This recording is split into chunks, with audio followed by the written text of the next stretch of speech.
Bonjour à toutes et à tous et bienvenue sur cette nouvelle vidéo de la chaîne T10Vape. Aujourd'hui on va faire un vrai faux sur tout ce qui se dit sur la cigarette électronique. Évidemment il y a beaucoup de choses qu'on ne pourra pas aborder puisque il y a beaucoup trop de questions aujourd'hui encore sur la cigarette électronique. Mais on va pouvoir répondre à beaucoup de questions déjà sur cette vidéo. On nous dit souvent la cigarette électronique est beaucoup plus nocive que le tabac. Alors c'est totalement faux puisque dans la cigarette électronique il n'y a pas de monoxyde de carbone. C'est une substance qui est nettement cancérigène et qui est extrêmement dangereuse. Il n'y a pas non plus de combustion, chose qui est extrêmement dangereuse aussi dans la cigarette électronique. Dans la vape, il n'y en a pas. Et dans la cigarette classique, il y a aussi plus de 4000 substances toxiques et cancérigènes. Ensuite, on nous dit souvent, on ne sait pas ce qu'il y a dans la cigarette électronique. Et là, encore une fois, c'est faux.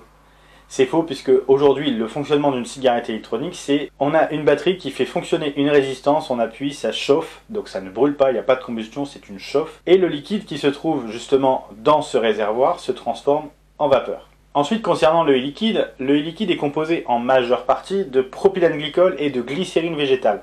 Ensuite, vous avez la nicotine qui n'est pas cancérigène et de l'arôme alimentaire. Et pour l'information, le propylène-glycol est un composant qui est utilisé depuis très longtemps dans l'industrie pharmaceutique et alimentaire. Et ensuite on a la glycérine végétale qui elle est un solvant non toxique qui est utilisé aussi depuis des années dans l'industrie pharmaceutique, alimentaire et cosmétique. Et comme je vous dis, la nicotine n'est pas du tout cancérigène, elle est addictive mais pas du tout cancérigène. Et concernant justement cet arôme alimentaire, il est généralement composé d'arômes naturels ou alors ça peut être des arômes synthétiques, mais dans tous les cas ce sont des arômes qui sont de qualité alimentaire. Ensuite on nous dit souvent la cigarette électronique n'est pas contrôlée.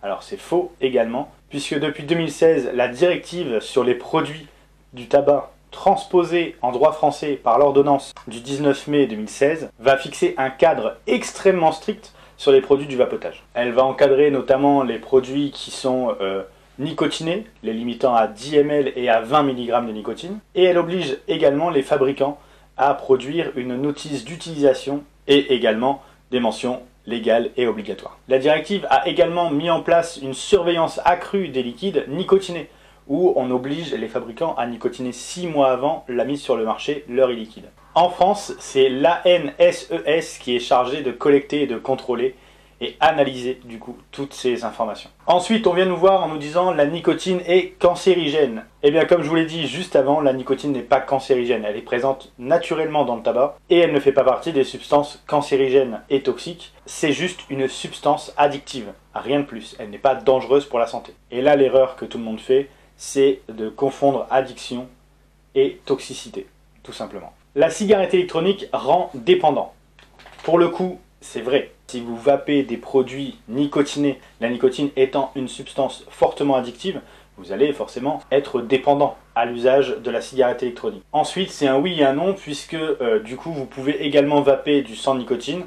Là, on est un petit peu accro à la sensation que ça apporte avec ces différents arômes. On peut être addict à un liquide, mais pour autant ne pas être réellement addict à la cigarette électronique. La cigarette électronique est plus nuisible que le tabac pour mon entourage. Alors c'est totalement faux, puisqu'avec la cigarette électronique, vous n'exposez pas votre entourage aux 4000 substances cancérigènes présentes dans le tabac et aux 50-60 substances fortement irritantes également présentes dans le tabac. Et il y a une étude qui a été réalisée à la demande du ministère de la Santé justement, qui étudie l'atmosphère dans une pièce avec des gens qui sont vapoteurs. En moins d'une minute, 95% des substances contenues dans la vapeur de cigarette électronique a déjà disparu. Vapoter pour moins fumer suffit à réduire les risques pour la santé. Alors c'est faux, totalement faux, puisque vous pouvez à court terme utiliser la cigarette classique et la cigarette électronique, mais il ne faut pas en abuser.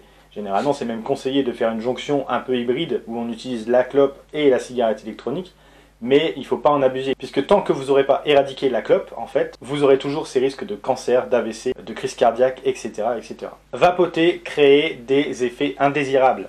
Et là, je suis désolé, mais oui, c'est vrai. Le premier effet indésirable, c'est que ça peut créer de la sécheresse buccale, voire même, pour certains cas, une irritation en gorge. Alors dans ce cas, il suffit simplement de bien vous hydrater et vous n'aurez pas à faire face à ces problèmes.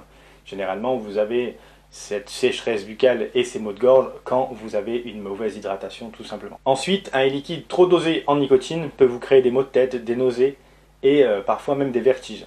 Donc là, dans ce cas, il faut simplement baisser votre taux de nicotine qui sera plus adapté pour vos besoins. Ensuite, quelque chose qui revient constamment dans les effets indésirables de la cigarette électronique, c'est la toux. Alors la toux, c'est vrai, vous pouvez tousser quand vous vapotez.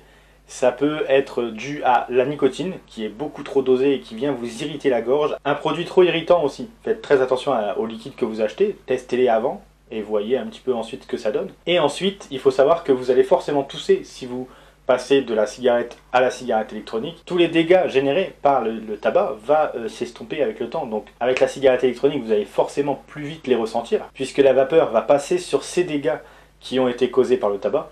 Mais plus vite vous allez arrêter de fumer, plus vite la toux va s'estomper, même avec la vape. Alors celui-là, il me fait vraiment plaisir. La cigarette électronique fait grossir. Alors bien que j'ai grossi en 3 ans, vous avez pu le voir sur la chaîne, c'est faux. Généralement, ce qui fait grossir, c'est l'arrêt du tabac, puisqu'un fumeur va avoir tendance à compenser son arrêt du tabac avec la nourriture, puisqu'il va falloir qu'il occupe un peu ses mains et qu'il occupe un peu son temps. La cigarette électronique vient quant à elle combler ce petit manque que vous pouvez avoir et remplace cet aspect de focalisation sur la nourriture. Donc non, la vape ne fait pas grossir, il n'y a pas de liquides trop sucrés qui vont vous faire grossir.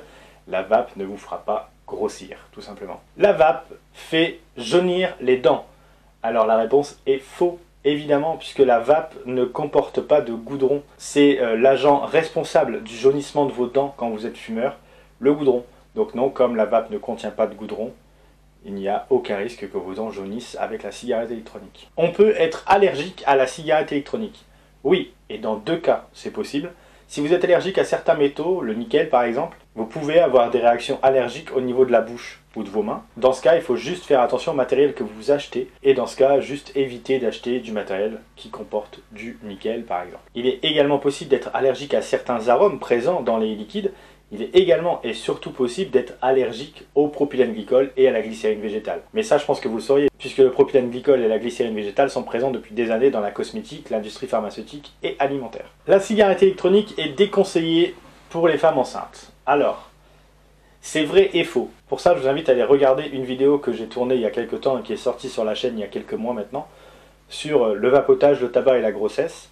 Alors, c'est vrai et faux à la fois, puisque dans tous les cas, il est inconcevable de continuer à fumer pendant une grossesse. Une étude qui a été réalisée du coup entre 3 groupes de femmes, 1 fumeuse, 1 non fumeuse, 1 vapoteuse. Ces 2 derniers groupes du coup, non fumeuse et vapoteuse, sont sortis avec les mêmes résultats et le développement du bébé s'est déroulé comme sur des roulettes et avec exactement les mêmes résultats et le même développement. Aujourd'hui, aucun médecin ne vous déconseillera l'usage de la cigarette électronique et certains médecins vous conseilleront même d'utiliser la cigarette électronique au lieu du tabac pendant votre grossesse. La cigarette est déconseillée aux non-fumeurs, et là c'est une évidence, c'est vrai, puisque avant toute chose, quand vous êtes non-fumeur, je ne vois pas l'intérêt, quand vous êtes non-fumeur, d'aller vapoter. Ça, je trouve ça inconcevable. Après, bon bah vous êtes responsable de vos actes, et dans tous les cas, on n'incite personne à vapoter. Nous, on incite les gens à arrêter de fumer avec la vape, ce qui est le sens normal des choses. Et également, si vous avez réussi à arrêter de fumer il y a quelques temps, sans rien, revenir sur la cigarette électronique, je trouve ça un petit peu dommage. Mais vaut mieux ça que de repartir sur la clope. La cigarette électronique est un médicament. Alors, c'est évidemment faux. La cigarette électronique n'est pas un médicament. Il n'y a pas d'autorisation de mise sur le marché du médicament pour aucune cigarette électronique. Même si la plupart des liquides sont fabriqués par des laboratoires de qualité pharmaceutique, etc., ce n'est pas un médicament. Il faut être conscient, c'est pas un médicament, c'est un dispositif de la vie courante. Et on arrive du coup sur le dernier thème de cette vidéo. Une cigarette électronique peut exploser sans raison. Alors c'est faux, puisque dans tous les cas, la batterie contenue dans une cigarette électronique ne présente pas plus de risques que celle contenue dans une tablette, un smartphone. La plupart des cas d'explosion qu'il y a eu depuis des années maintenant dans la cigarette électronique sont dus à une mauvaise utilisation. Dans la plupart des cas, c'est une chauffe trop importante, un emballage thermique qui est mal réalisé ou un petit peu endommagé, une réaction en chaîne, un circuit ou un truc du genre qui vient justement faire chauffer votre accu. Et justement, il est important de vous dire que la plupart des cas, c'est les accus qui prennent feu et qui explosent et non pas les cigarettes électroniques. Alors je vous invite, vous maintenant, à me poser vos questions dans l'espace commentaire. Dites-moi si vous avez encore des inquiétudes concernant la vape, concernant l'utilisation du matériel, le produit en lui-même, sur les e-liquides. Et dites-moi surtout si cette vidéo vous a plu. Nous on se dit à demain pour une prochaine vidéo. D'ici là, portez-vous bien et une bonne vape à tous.